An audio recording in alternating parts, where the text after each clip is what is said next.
Mas bom, dando continuidade, né, ao nosso curso de eletromagnetismo, eu comentei com vocês na última aula, né, que todo o tratamento que a gente fez até agora, né, nessa nossa aula de campos magnéticos na matéria, eram tratamentos gerais, né, que não dependiam da natureza do corpo em questão, só dependia do fato de que ele era um corpo que respondia a campos magnéticos, né, que poderia se magnetizar. Então, tudo que eu falei até então, né, seja lá quando a gente chegou nas correntes de magnetização, né, enfim, quando eu defini a magnetização, quando a gente definiu o campo H, em nenhum momento eu falei, olha, a gente está tratando com materiais que são paramagnéticos. A gente está trabalhando com materiais diamagnéticos, ferromagnéticos, lineares, não lineares. Eu não teci nenhum comentário a respeito de qual era a natureza dos materiais magnéticos que a gente estava trabalhando, né? Até porque, né, isso que eu falei com vocês nas últimas aulas, realmente são tratamentos gerais, né, são descrições gerais. Porém, toda vez que você vai atacar algum problema, toda vez que você vai estudar algum sistema, você precisa saber como ele responde ao seu background, ao seu ambiente. Nesse é o nosso caso, né, de campos magnéticos na matéria, toda vez que a gente vai trabalhar, né, como é que é o campo magnético em meio material, a gente precisa ter uma ideia de como aquele campo responde ao meio magnético. A gente precisa saber a natureza magnética dele, né? E aí, claro, né, existem materiais com comportamentos muito complicados, materiais com comportamento, né, mais simples, né? Como esse curso daqui, né, tende a ser um primeiro contato com esse tipo de estudo, né, de campos magnéticos na matéria, né, a gente vai começar, né, eu vou introduzir aqui para vocês uma classe de materiais, né, que são os materiais lineares, né, que são os materiais mais simples para a gente trabalhar nesse nosso contexto. E da mesma forma que eu falei com vocês nas últimas aulas, né, vocês vão ver que os materiais lineares, nesse contexto de campos magnéticos da matéria, eles têm o mesmo comportamento qualitativo, né, dos materiais lineares, né, dos dielétricos lineares, quando a gente estava lá no contexto, né, de campos elétricos na matéria. Como eu comentei com vocês, diferentes materiais respondem de maneiras diferentes aos campos magnéticos externos. E como é que um material responde a um campo magnético externo, se ele é um material magnético, produzindo uma magnetização? Então, né, a forma da gente caracterizar os corpos, né, o tipo de resposta, né, que o material magnético tem, é falar, né, é dar uma ideia de como é o comportamento da magnetização dele, dados os campos, né, que estão presentes no ambiente. Se vocês se lembrarem lá no contexto de campos elétricos da matéria, né, a polarização a gente definiu ela como? A gente definiu ela como ε0, que era a susceptibilidade elétrica, né, do material, vezes o campo elétrico. Né? Então, naquele contexto, né, o que a gente estava chamando de materiais lineares eram materiais que a polarização ela era linear com relação ao campo elétrico.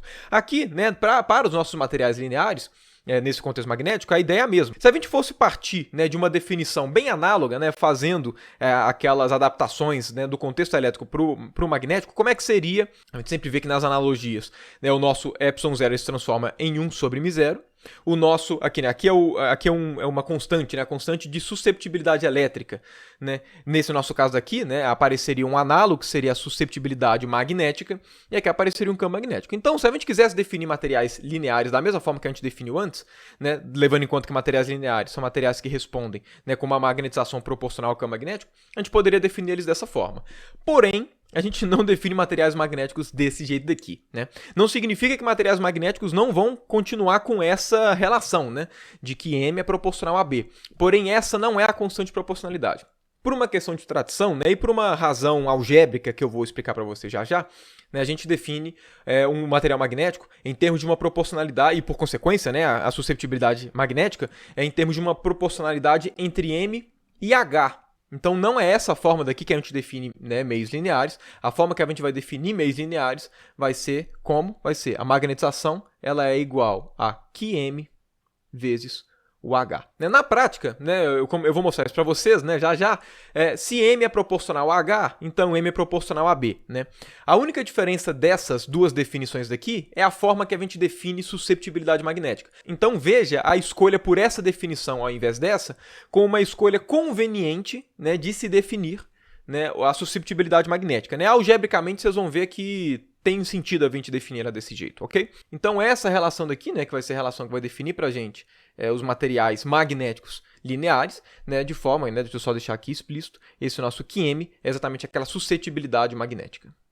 Pois bem, né, dado que tudo que a gente comentou nas últimas aulas, né, vale de uma forma geral, né, para qualquer material magnético, é conveniente agora a gente saber como é que fica o nosso tratamento, né, de campos magnéticos na matéria se nós estamos tratando com materiais lineares. Ou seja, como é que fica tudo que a gente discutiu até agora, né, para esse contexto, né, levando em conta essa relação. Afinal de contas, né, a gente vai estar trabalhando com esses materiais. Uma coisa importante, né, que eu esqueci de enfatizar, a princípio, nada impede que existam materiais que obedeçam essa relação, que é uma relação linear, mas que esse QM não seja um número, né, e ele possa ser representado por uma matriz, né, que seriam aqueles materiais anisotrópicos. Eu fiz essa discussão com vocês lá em campos elétricos da matéria, né, que seriam aqueles materiais que, você aplica um campo em uma direção e ele se magnetiza em outra, né. A princípio, nada impede que isso aconteça. Ok? Mas na prática, né, quando eu estiver falando para vocês aqui, estamos tratando de materiais lineares, eu já estou colocando como, né, pressuposto que esse QM ele é um número, ok? Então, realmente, né, não só a relação é linear, como a magnetização e o campo H, eles são realmente, né, diretamente proporcionais. Mas, bom, dado isso, né, a primeira relação que a gente consegue tirar, né, mais direta, é o seguinte: vamos pegar essa expressão e tirar o rotacional dos dois lados, ok? Tirando o rotacional dos dois lados, o que a gente obtém vai ser rotacional da magnetização, vai ser igual a QM vezes rotacional de H. Aqui o nosso QM a gente está supondo constante, então ele sai do rotacional. Agora, quem que é esse cara daqui? Esse cara daqui não é exatamente a nossa densidade, né, de corrente de magnetização? Aqui está falando que esse cara daqui é igual ao quê? Ele é igual a QM, e quem que é o rotacional de H? A gente já mostrou quem é o rotacional de H na nossa definição do campo H. Esse cara daqui é o nosso J livre. Certo? Então perceba, né, a primeira relação que a gente obtém aqui, né, eu vou só reescrever aqui, né, a primeira relação que a gente obtém é que para materiais lineares, a nossa corrente de magnetização, né, a densidade volumétrica de corrente de magnetização, ela é proporcional à nossa corrente, à nossa densidade de corrente livre. E se vocês voltarem, né, lá nas aulas de campos elétricos na matéria, vocês vão ver que a gente tinha uma relação dessa forma, né? A gente tinha lá os nossos ρ de polarização, né, as nossas densidades de carga de polarização, e elas eram proporcionais às nossas densidades de cargas livres. No caso, o fator não era tão imediato, né, a suscetibilidade, né? Era um fator que incluía a suscetibilidade, mas enfim, né, qualitativamente o resultado é o mesmo. A gente tem uma relação de proporcionalidade aqui. Por conta dessa proporcionalidade, a gente pode, inclusive, reescrever a lei de Ampère para o campo magnético de uma forma mais estratégica. Porque, olha só, o nosso rotacional de B, a gente sabe que ele é igual a μ0J, sendo que esse J é o J total, né? Eu já fiz essa discussão com vocês. Se esse J é o J total, eu posso escrever ele como sendo o quê? Como sendo a densidade volumétrica de cargas livres mais a densidade de cargas de magnetização.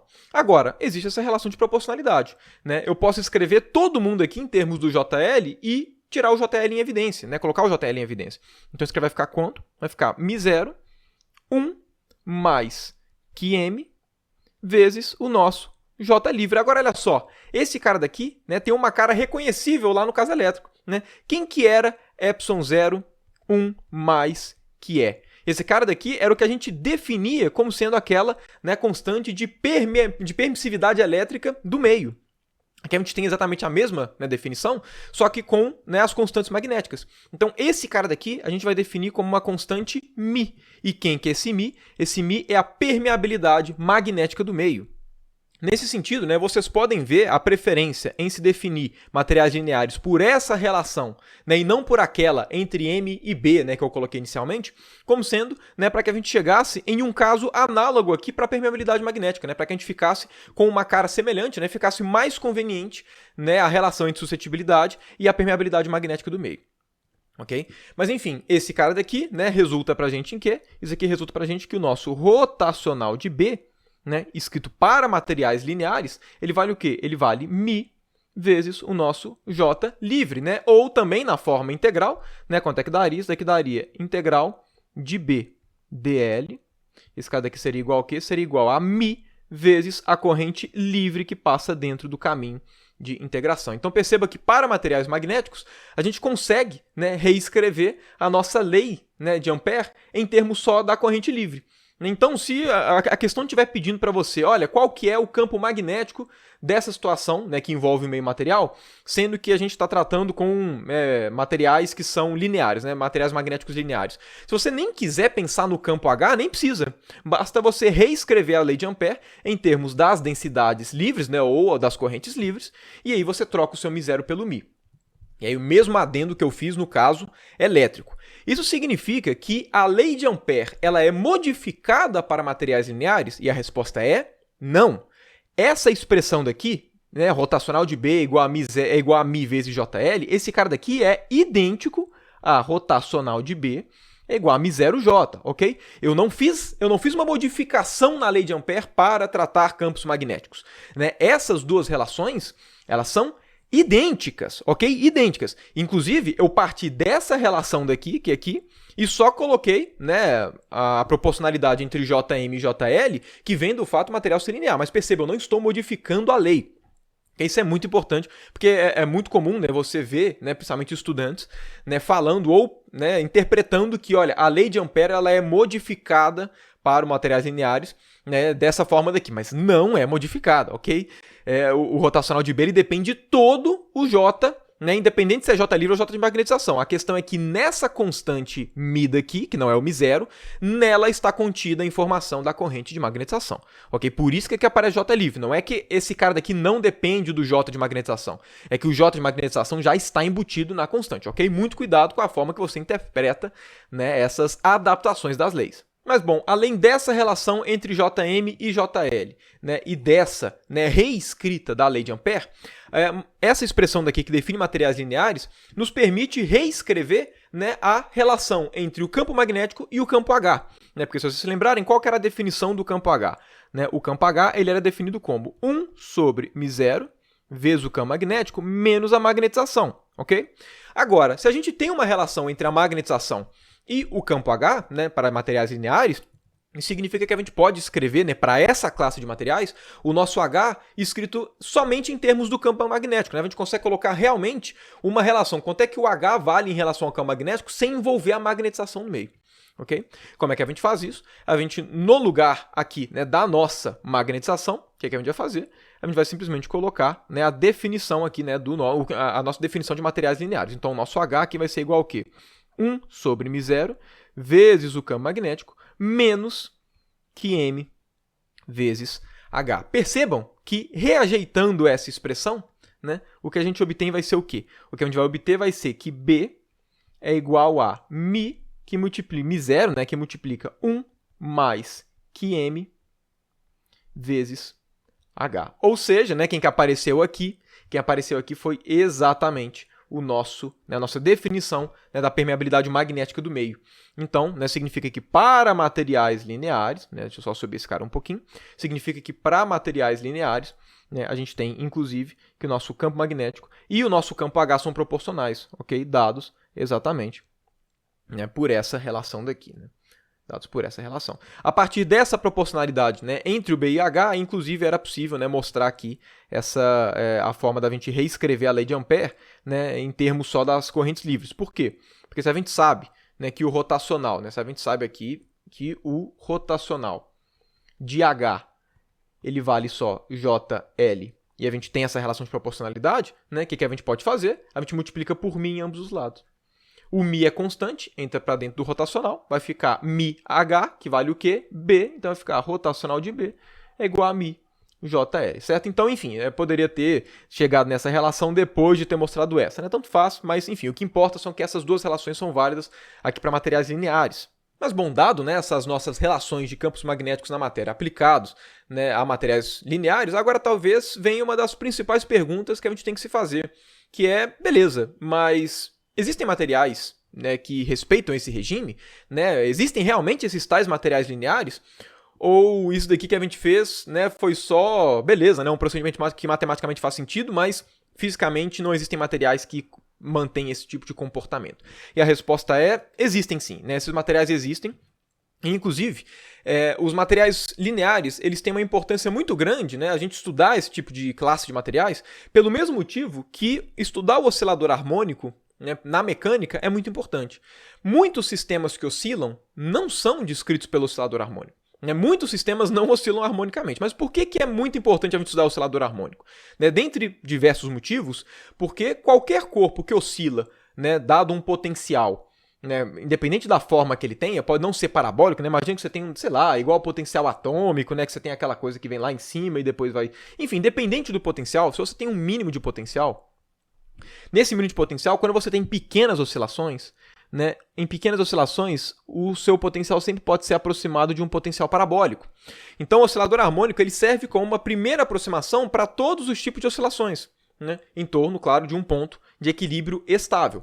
né? Aqui é a mesma coisa, né? Muitos materiais, eles apresentam um comportamento não linear. Okay? Muitos materiais, quando você vai ver a relação entre M, né, e H, ou entre M e B, não envolve essa relação linear. Às vezes envolvem potências dos campos, às vezes envolvem relações muito mais complicadas do que somente uma relação linear. Porém, quando o seu campo magnético, né, ou o seu campo H, ele é pouco intenso, né, de uma maneira geral, né, quando você expande a relação entre M e H para materiais não lineares, né, quando você expande em uma série, né, de potências de H, e você analisa, né, o peso de cada termo, você percebe que para baixo os campos H ou para baixo os campos magnéticos, muitos materiais não lineares têm um comportamento linear. Então existe um regime linear para muitos desses materiais. E aí, nesse sentido, né, o estudo de materiais lineares ele acaba sendo de extrema importância, porque o regime linear, de uma forma ou de outra, né, sempre vai acabar aparecendo quando os campos, né, magnéticos do seu problema eles são pouco intensos. Mas, claro, né, tem materiais que em nenhuma situação vão apresentar um caráter linear. Né? Um grande exemplo deles são os materiais ferromagnéticos. Né? Como eu comentei com vocês, né, um material que ele é ferromagnético, quando você coloca um campo magnético, ele se magnetiza. Mas quando você tira o campo magnético, ele não perde a magnetização. Ele carrega, né, uma magnetização residual. Né? Ele tem lembrança, digamos assim, das magnetizações anteriores. Então essa relação não vai valer. Certo? E aí, né, por conta disso, a gente tem que pensar, beleza, né? Tudo bem, entendi que materiais lineares, né, eles são importantes para a gente estudar, porque existem materiais lineares e até muitos materiais não lineares, para baixos campos, né, magnéticos, eles se comportam de maneira linear, mas quais são os materiais que a gente analisa nesse tipo de situação? Na prática, né, você pode visualizar, né, se você quiser ter algo mais concreto, esse tipo de tratamento que a gente está fazendo aqui, ele é particularmente muito útil para dois tipos de materiais, né, que eu inclusive comentei com vocês, que são os materiais paramagnéticos e os materiais diamagnéticos. Se você se lembrar, né, os materiais paramagnéticos são aqueles em que a magnetização ela vai tender a gerar um campo a favor do campo externo. Né? E os diamagnéticos são aqueles que geram um campo contrário, eles respondem gerando um campo contrário ao que está incidindo sobre eles. Isso significa que se a gente fosse analisar esse nosso tratamento para esses materiais paramagnéticos, né, eles teriam o nosso QM maior do que zero e os diamagnéticos teriam o nosso QM menor do que zero. Um jeito fácil, né, de se verificar isso daqui é juntando essa expressão com essa expressão, ok? Se a gente junta essas duas, o que a gente pega, né, que para materiais lineares, o nosso M ele vale quanto? Ele vale QM sobre μ vezes B, ou seja, né, tá aqui, né, a nossa proporcionalidade entre M e B, entre a magnetização e o campo magnético, né? De forma geral, esse QM, ele é muito pequenininho. Né? Se vocês forem ver, né, valores de fato, né, tabelados e tudo, esses caras aqui, enfim, realmente são bem pequenos. Pelo menos, né, para esses dois materiais, né, paramagnetos e diamagnetos. Mas, enfim, né, dado que esse Q normalmente é pequeno, esse μ daqui, por essa definição, ele vai sempre continuar sendo positivo, independente se o seu Q ele é positivo ou negativo, porque esse Q, de forma geral, como eu acabei de falar, ele é pequeno. Isso significa o quê? Significa que para materiais que o Q é menor que zero, esse cara aqui vai ser negativo, então a magnetização vai ser contrária ao campo que está incidindo sobre o material. E a direção da magnetização é exatamente a direção que o campo magnético vai estar apontando para aquele material. Então aqui a gente realmente tem aquela relação que eu já discuti com vocês, né, de que diamagnetos eles produzem um campo magnético contrário e os paramagnéticos produzem um campo magnético a favor, né, do campo que está incidindo sobre eles. Mas bom, dado isso, né, encerro aqui nessa discussão sobre materiais lineares, né, essas informações que eu coloquei aqui são as informações relevantes para a gente, né, e o importante é que através dessa construção você esteja apto para poder, né, para poder mostrar matematicamente como é que ficam, né, as expressões de campos magnéticos na matéria para qualquer classe de materiais. Né? Então, por exemplo, às vezes, né, você trabalhando na física, ou às vezes você estudando algum problema específico, às vezes você vê algum, sei lá, algum problema que o M ele não é igual a QM vezes H, ele é igual a um QM vezes H ao cubo, certo? Sei lá, às vezes você tem um comportamento não linear dessa forma. Ou às vezes, enfim, você tem uma outra função daqui, né? Você tem às vezes uma função menos óbvia. Né? A partir disso tudo daqui, eu espero que tenha ficado claro os procedimentos que eu fiz com vocês para poder obter essas relações, ok? O mais importante que vocês têm que fazer é como é que eu faço para poder pegar a relação que caracteriza o material que eu estou analisando, né? E como é que eu faço para pegar essa expressão e jogar no resto. Né? Aqui eu fiz isso por um exemplo simples, né? Eu peguei essa expressão, né, e joguei para tudo que a gente fez. Né? Na prática, se vocês tiverem quaisquer materiais, né, com qualquer característica que vocês imaginarem, vocês sempre vão conseguir fazer alguma coisa do tipo, né? Tentar pegar como é que vai ser o JM, tentar ver como é que fica, né, a lei de Ampère, né, adaptada para esses casos, enfim, né? Você tem que ser apto, né, a fazer esses mesmos procedimentos, né, para qualquer tipo de material, mesmo aqueles que não são lineares, fazer os mesmos procedimentos aqui. Mas bom, encerrado então essas discussões de materiais lineares, né, nas próximas aulas vou resolver com vocês, né, um ou dois exemplos, né, de cálculo do campo magnético, né, para materiais, né, exatamente levando em conta materiais lineares, né, só para vocês terem uma ideia, né, de como é que são os procedimentos, né, mas na prática vocês vão ver que é, né, basicamente, né, reciclagem, né, de tudo que a gente fez até agora no curso.